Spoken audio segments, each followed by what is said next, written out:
I was in Portland, Oregon last night. Jesus Christ. Great shows. Amazing people coming out. You know, even though I teased them a little bit. You know, I was making fun of some of the people in Portland. Do you know what what really amazes me about this generation? Or actually, maybe like the past 10 years. It's just the amount of shit that guys do in their 20s, and that, like, if I did it back in my 20s, I would get this shit kicked out of me. It's really unbelievable. Is it, Bill? How about an example? I'll give you an example. I was coming over from Portland Airport. By the way, the first time I've ever landed here, or ever landed in Portland, I should say, where it was actually just sunny and beautiful. Like, I believe my first aborted landing I ever had was in Portland, Oregon. It was fucking raining, and the guy was coming in. There was all this wind shear, and then he just fucking went up and around again, and we were all like, dude, what the fuck? I remember this old guy was just like, you know, take as many chances as you need, many times as you need, or whatever. It's like, just get this fucking thing on the ground. Everybody kind of laughed. So this was the first time. That was way back when I was working fucking Javi's, this comedy club down the street, which is a really interesting gig because the guy who ran it back in the day, you know, he would paper the entire room, which means he would give the show away. So you go in on a Tuesday and the place would be packed with people who, you know, won a comedy show. You know what I mean? So it was weird. It was like doing this giant office party. And you do one Tuesday, one Wednesday, one Thursday, 2 Friday, 3 Saturday, and then 1 on Sunday. And but the cool thing is I got to hang in Portland all week, check out all these cool places to eat. And now I kind of dip in and dip out. But that's an old story. So anyways, we're getting back to what the fuck I saw. I'm driving from the airport from Portland Airport over to my fucking hotel. I swear to God, I saw 2 guys in their 20s on a bicycle built for 2. And then behind the guy, those 2 guys, was another guy. Do you remember those cars when you were a kid? If you had like a toy car, you got in it, right? It was made all out of metal, and then you pedaled it. Yeah, this guy had an adult version of that car. Riding behind the 2 guys on a bicycle built for 2. Now, this might seem harsh, and I might seem old school, but shouldn't they be getting this shit kicked out of them? I know in a perfect world, they should be able to do whatever makes them happy, but there's just something about that behavior where you're so begging for attention.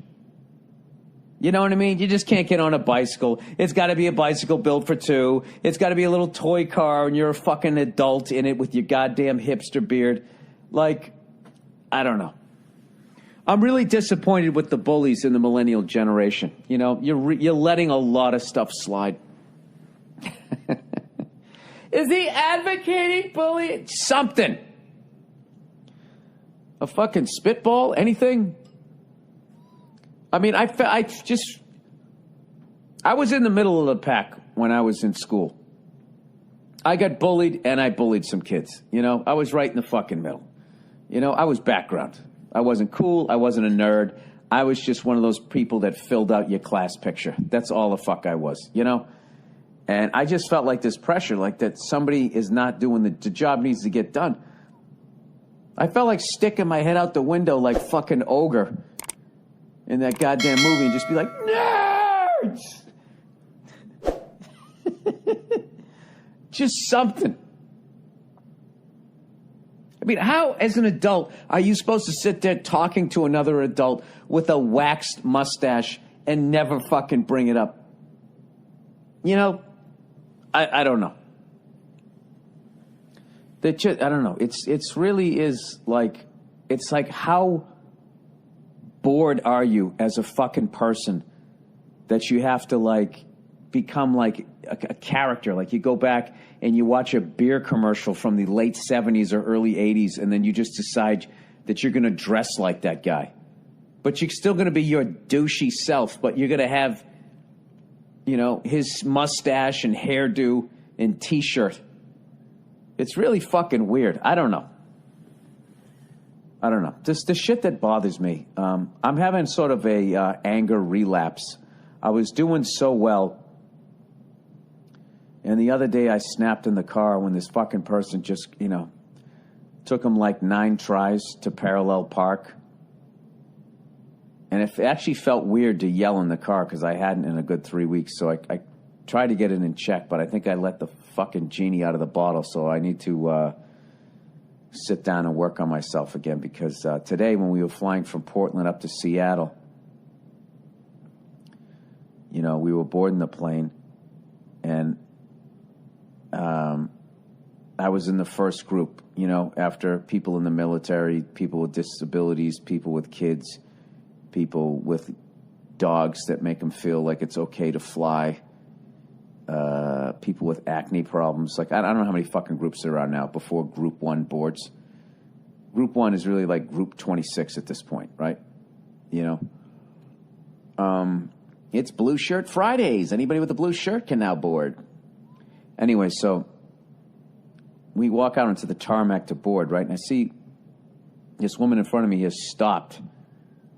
You know, it's like one of these deals where you walk outside to get on the plane, and there's this little zigzag sort of ramp you have to walk up, and she stopped while this flight attendant is helping this other woman up there. So I'm thinking in my head, well, you know, she didn't tell me to stop, so I'm going to walk around this lady. I was kind of being a douche, and I went to walk around her, and she fucking stuck her hand out like that. She told me to wait, and she kind of like hit me with her hand. She did like the mother thing. And she was like old, like white hair and shit. And like the shit that went through my fucking head, not initially when she hit me, I was just surprised. Like, what the fuck? She just hit me. Oh my God. And the level that I judged her, I was like, is that how you got up into first class? You fucking competitive cunt. You know? Meanwhile, I was going to walk around her, and I knew I was supposed to wait, and I was being a douche. I just kept playing it over my head that I just wish I walked right through her little fucking stiff arm that she gave me. And I ended up sitting behind her on the plane, and in my brain's telling me to hit the back of her chair to rattle her head a little bit. But, you know, the rest of my brain's going, dude, it's an old woman. Why are you letting her get to you like this? And then when we landed, I was thinking, like, she's not married. There's no fucking way any guy's putting up with her. And then I looked, and she had a wedding ring. And I was just like, the fuck is wrong with me? So we're getting off the plane. Now we're walking down one of those ramps. And I was actually laughing at myself because I knew I was going to have to pass her and get into the airport before her. You know, just to somehow make up for that fucking moment, right? How fucking stupid is that? And then I do it, and I turn around and glance and look at her. She doesn't even know that I exist.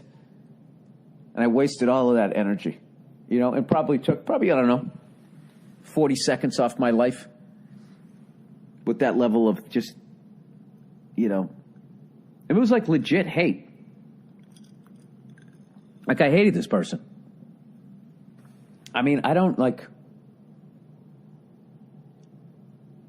it's just she fucking touched me, you know? What are you supposed to do? You know, what am I supposed to say? Hey, yell at some old lady? Get your fucking hands off me, lady. Huh? Do it again. You'll never bake another batch of cookies. I mean, well, what exactly am I supposed to be doing there? I just, you know, I created that whole situation. And if I'm honest, looking back, I knew that she was flying first class, so she was probably on some level a lunatic and a control freak. And I kind of knew that if I went around her, it was going to bug her. I just did not anticipate her giving me the flare chop when I tried to go past her. So I kind of got what I deserved.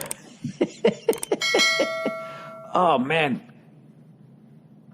I can't believe how upset I let that get me, and I created the whole fucking thing. I really am a pathetic human being, but, you know, it makes for a good story. You know, it helps fill up a podcast. So, anyways, I'm up here in Seattle. Portland and Seattle, well, you know, two of my favorite cities. What are your favorite cities? Oh, glad you asked. Portland, Seattle. I'd say Seattle over Portland. You know? They're both nice. Portland just has a little more of a hipster douche factor. You know, it was sort of a tie, and then when I saw that guy in the two guys on the bicycle built for two with the kitty car behind it, I was like, I fucking can't. All right? You know, then you come up to Seattle and you got the New World Order hippies. I mean, there's a lot up here to kind of be annoyed with, but beautiful cities. Lush land, all kinds of water, and it's just amazing up here. San Francisco, Los Angeles, Milwaukee, Minneapolis, Chattanooga, Tennessee. These are my favorites.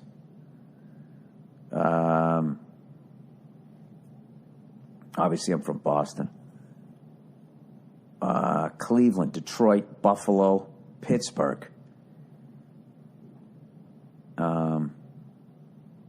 I think that's it. The rest of the towns can all go fuck themselves. Kidding. Tulsa, Oklahoma. What's my favorite one in Texas? I'm going there in 2 weeks. I'm going to fucking Houston, Texas in July as a redheaded, bald male. The fuck was I thinking? Houston, Dallas, San Antonio, Austin, College Station. I don't know. They're all kind of the same. It's flat. There's the most shiniest new pickup trucks you've ever seen in your life.